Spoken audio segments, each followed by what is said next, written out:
Good morning, I'm Remo, and this is the Daily Signal for October 23rd, 2025. We're starting with breaking news from Iceland. Mosquitoes have been discovered there for the very first time in recorded history as the climate crisis reaches even the most remote places on Earth. I'm Remo, and this is the Daily Signal for October 23rd, 2025. Stay tuned for the rest of the stories. Unfiltered. Now, Here are the other top stories for October 23rd, 2025. Israel's parliament advances controversial bill to fully annex the occupied West Bank, escalating Middle East tensions. Tropical storm Melissa strengthens rapidly, hurricane status expected by Friday, with dangerous path toward populated coastlines. Louvre thieves steal 88 million euros in French crown jewels, but master jewelers say the stolen pieces will be impossible to sell. Children among the victims in devastating Russian strikes, occurring just hours after Trump-Putin diplomatic talks were suddenly shelved. International Court of Justice orders Israel to immediately facilitate humanitarian aid deliveries to Gaza. France's former president, Nicolas Sarkozy, will receive police protection while serving his prison sentence. Slovakia lifts its veto on the latest Russia sanctions package, removing the final obstacle to European Union action. Kyle Paisley declares King Charles should abdicate if he prays with the Pope, sparking constitutional controversy. Pentagon Chief Pete Hegseth severely limits military officials' interactions with Congress, raising transparency concerns. Now let's dive into each story. Breaking overnight from Iceland, scientists have confirmed the presence of mosquitoes on Icelandic soil for the very first time in recorded history. This isn't just a curiosity, it's a stark reminder of how rapidly our climate is changing. Local insect enthusiast Bjorn Hjaltason made the discovery in the glacial valley of Kjos, near Reykjavik. He found 3 specimens of Culiseta annulata, a cold-resistant mosquito species typically found across parts of Europe and North Africa. Entomologist Matthias Alfredsson at Iceland's Natural Science Institute confirmed the identification. Here's what makes this significant. Iceland was one of only 2 places on Earth completely free of mosquitoes, the other being Antarctica. Until now, Iceland's harsh climate and lack of stagnant water made it impossible for mosquitoes to survive. Iceland is warming at 4 times the rate of the rest of the Northern Hemisphere. While scientists aren't definitively linking these specific mosquitoes to climate change, the warming environment creates conditions that could help mosquito populations establish permanently.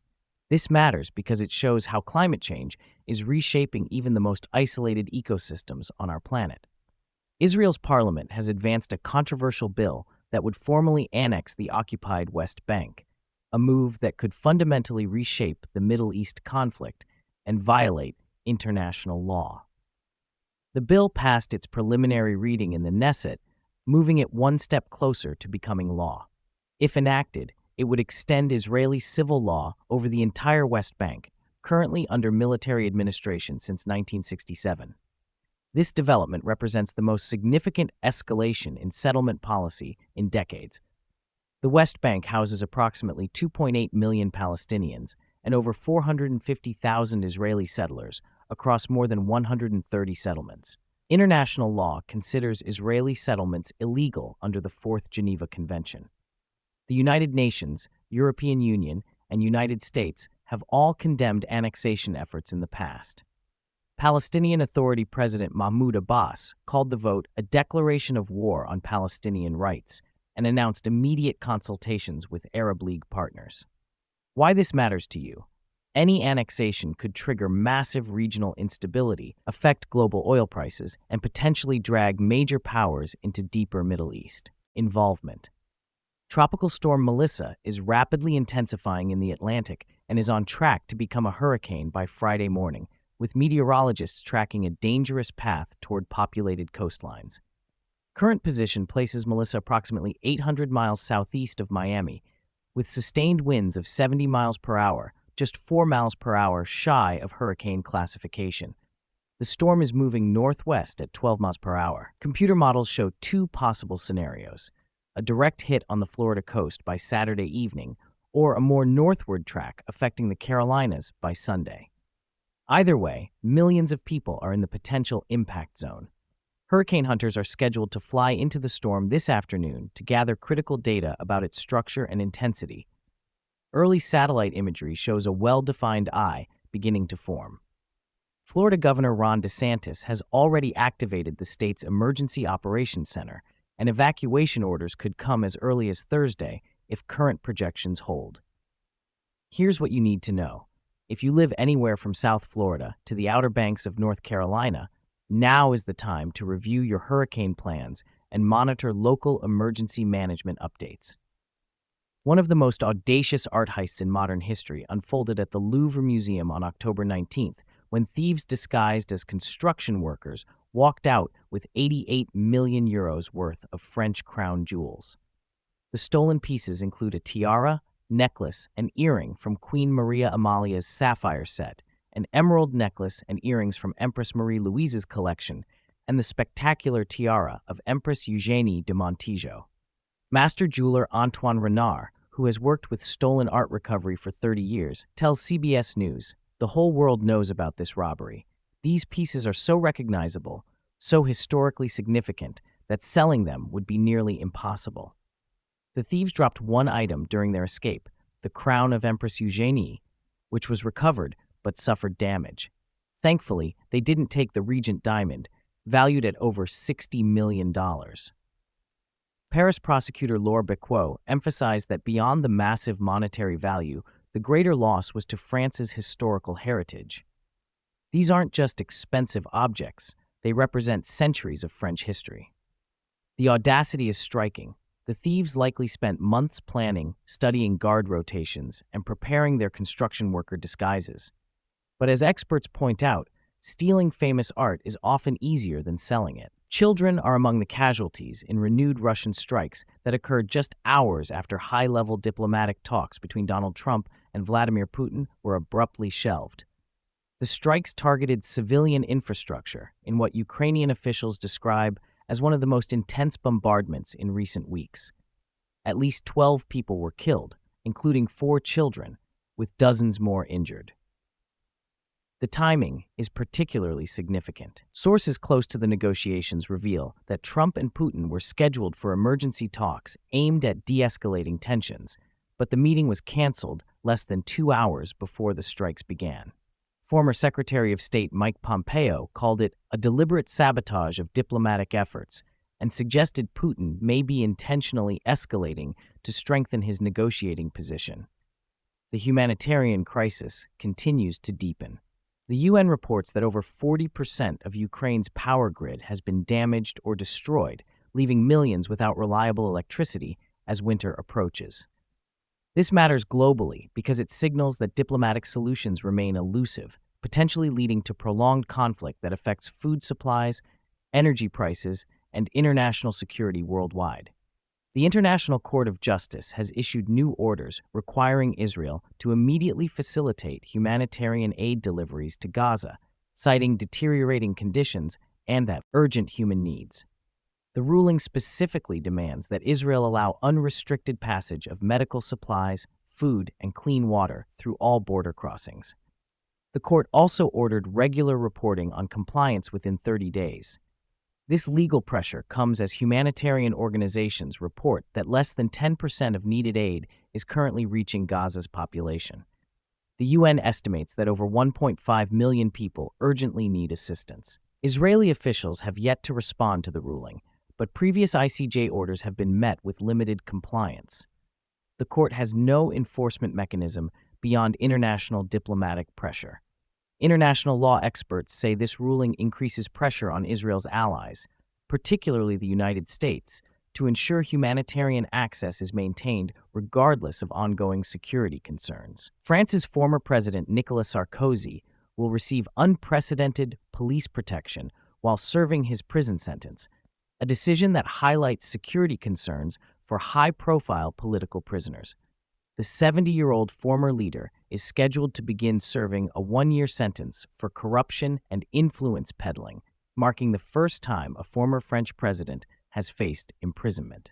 Interior Minister Bruno Le Maire announced the protection detail will include both prison guards and specialized police officers, costing taxpayers an estimated €200,000 annually. The decision follows intelligence reports suggesting potential security threats from both political extremists and common criminals who might target Sarkozy for his high profile. Legal experts say the arrangement is unusual but not unprecedented for former heads of state. Italy provided similar protection for former Prime Minister Silvio Berlusconi during his legal troubles. Slovakia has lifted its veto on the latest Russia sanctions package, removing the final obstacle to European Union action that could significantly tighten economic pressure on Moscow. Prime Minister Robert Fico announced the decision after intense negotiations with EU partners, saying Slovakia received assurances about energy security and economic compensation. This 14th round of EU sanctions targets Russian energy revenues, specifically petroleum products and liquefied natural gas exports. The package could reduce Russian energy income by up to €15 billion annually. Slovakia had been the holdout due to concerns about energy supplies and economic impacts on their heavily industry-dependent economy. The EU agreed to provide €2 billion in transitional support. The breakthrough comes at a critical time as European leaders seek to maintain unity on Ukraine support while managing domestic economic pressures from prolonged sanctions regimes. A significant constitutional controversy has erupted after Kyle Paisley, son of prominent Protestant leader Ian Paisley, declared that King Charles should abdicate if he prays with the Pope during an upcoming Vatican visit. The statement has reignited tensions about the monarchy's role in religious affairs and its relationship with Northern Ireland's Protestant community. Paisley argued that any formal prayer with the Pope would violate the monarch's oath to uphold Protestant succession and could trigger a constitutional crisis. "The crown cannot serve two masters," he stated in a BBC interview. Constitutional experts dismiss the abdication claim as legally baseless, but acknowledge it reflects deeper concerns about the monarchy's evolving relationship with different faith communities. King Charles has not responded directly, though palace sources indicate his Vatican visit will proceed as planned, focusing on interfaith dialogue and environmental cooperation. This controversy highlights ongoing challenges for modern monarchies, balancing traditional religious roles with contemporary diplomatic requirements. Defense Secretary Pete Hegseth has implemented new restrictions limiting Pentagon officials' communications with Congress, raising significant concerns about military transparency and civilian oversight. The new policy requires all congressional briefings and testimony to receive prior approval from the Secretary's office, with some lawmakers calling it an unprecedented restriction on legislative oversight. House Armed Services Committee Chair Mike Rogers called the policy deeply troubling and warned it could violate constitutional principles of congressional oversight of military affairs. The restrictions apply to all Pentagon personnel below the rank of Assistant Secretary, effectively centralizing all legislative communication through a small group of senior officials. Hegseth defended the policy as necessary for message discipline and preventing unauthorized disclosures of sensitive information. Critics argue this represents a dangerous precedent that could shield military operations from legitimate congressional scrutiny, potentially undermining democratic control of the armed forces. Looking across today's stories, three major themes emerge that will shape global politics in the coming months. First, climate change is accelerating beyond scientific predictions. Iceland's first mosquitoes aren't just a curiosity, they represent ecosystem disruption happening faster than our adaptation strategies. When combined with Hurricane Melissa's rapid intensification, we're seeing climate impacts that demand immediate policy responses. Second, diplomatic breakdown is becoming the norm rather than the exception. From the collapsed Trump-Putin talks to Israel's annexation push, traditional negotiation channels are failing.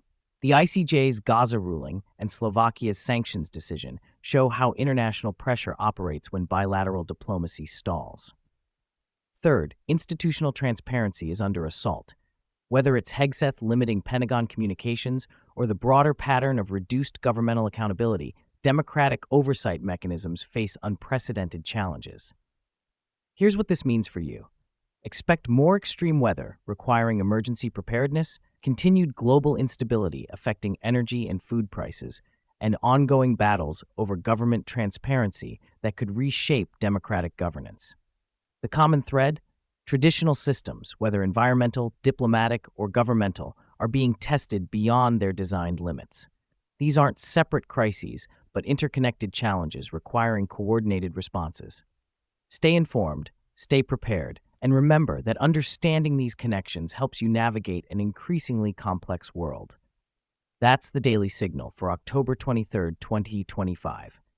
I'm Remo. Subscribe for tomorrow's critical updates, and remember, staying informed is your first line of defense in uncertain times. Unfiltered. Now.